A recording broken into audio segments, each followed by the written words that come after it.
All right. It's about 30 minutes after doing the last journal reading, and my face went out. You can see the difference, guys.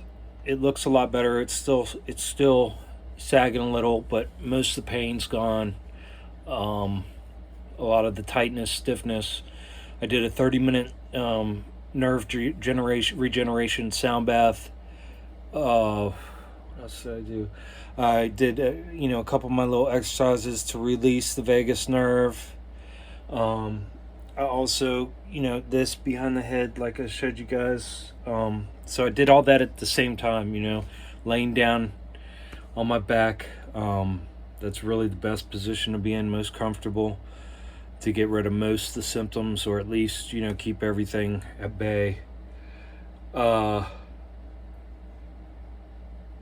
oh, yesterday I forgot to mention at my customer's house, I was putting in an extra downspout on an existing gutter, and that can be frustrating as it is. Well, it was really frustrating, to the point where I was just, and I wanted to scream, and start moving and killing and murdering, and obviously my customer. I mean, she was outside too, probably 80 feet away from me, so I couldn't do that. So I had to. It was so intense, and I mean, I literally locked up for a couple minutes, just like I didn't know what I was gonna do.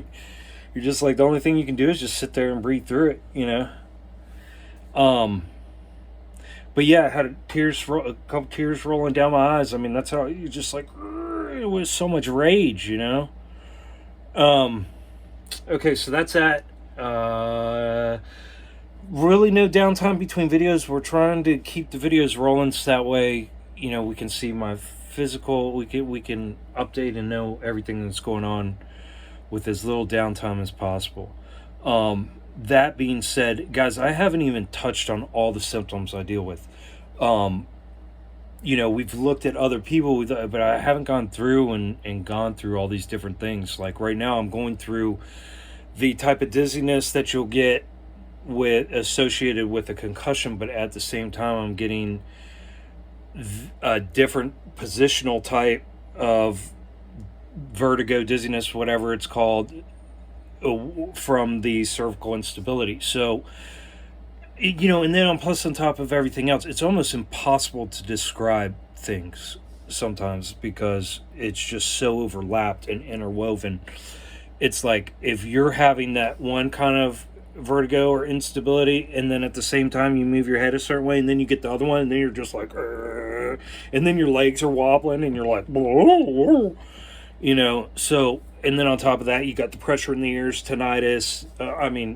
So yes, but what I did was I went through and I started printing off testimonials because I know you guys are probably not taking the time to go through and read this, and this is obviously very important to me.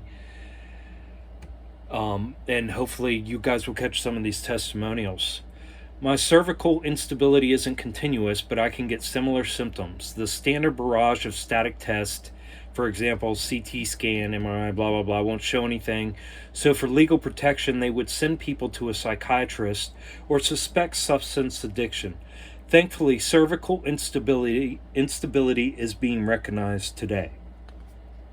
Okay, so that person was saying, usually they write us off. They write us off. They want to give us pain meds, and they want to give us fucking psychological meds, and say get the fuck out of here.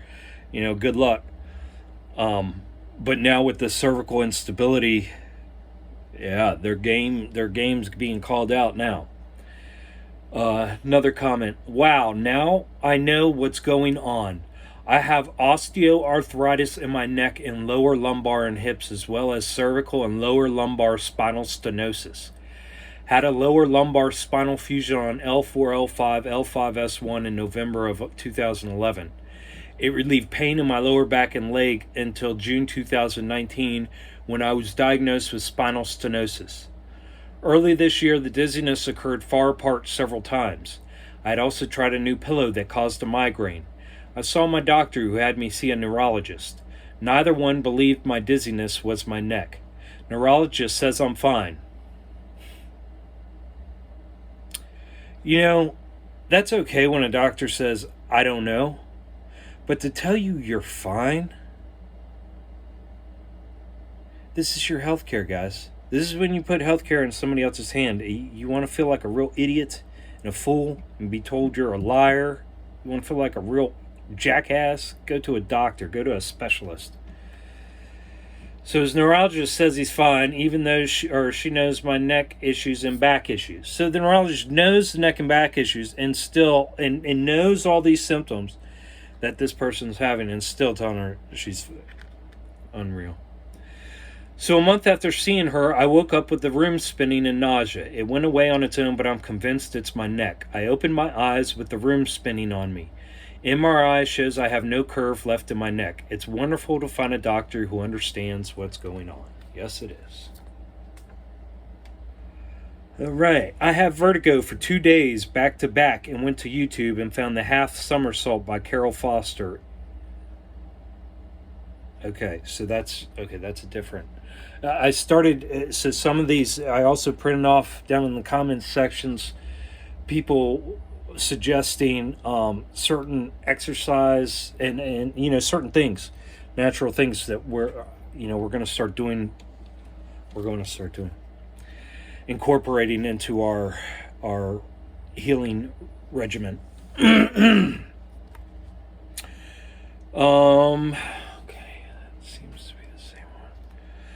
Child of the 60s here, with numerous concussions starting at a young age. The way it has been explained to me is concussions are cumulative.